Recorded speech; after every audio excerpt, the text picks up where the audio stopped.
दरभंगा जिला के घनश्यामपुर प्रखंड क्षेत्र में भारी वर्षा से कमला नदी में हो रही वृद्धि।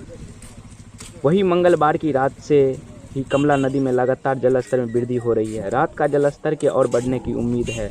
लगातार 2 दिनों से हो रही बारिश से जिससे नदी, नाला, कुआं, तालाब आदि बारिश के पानी से भर गया है।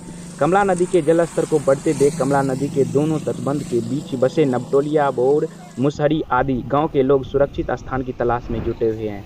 अगर नदी के जलस्तर में वृद्धि होते रहा तो कमला नदी के अंदर बसे लोगों के घर आंगन में पानी पहुंच जाएगा। इधर 2000 से ज़्यादा लोग का जाने आने का मुख्य रास्ता भी बाधित हो गया है।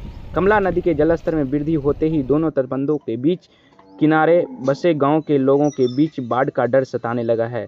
बाढ़ को लेकर प्रशासन ने भी तैयारी शुरू कर दी है। वही आम लोग भी बाढ़ से निपटने के अन्न पानी से लेकर पशु चारा तक।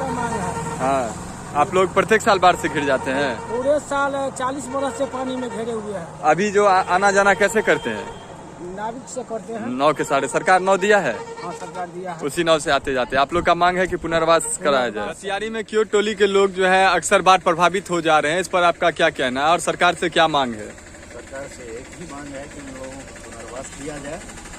पिछले 40 साल से ये समस्या यहाँ पे है और इनके पर किसी का ध्यान नहीं जा रहा है। चाहते हैं सरकार इस पर ध्यान दे, लोगों को जल्दी से जल्दी पुनर्वास किया यहाँ से कहीं और मतलब सही जगह।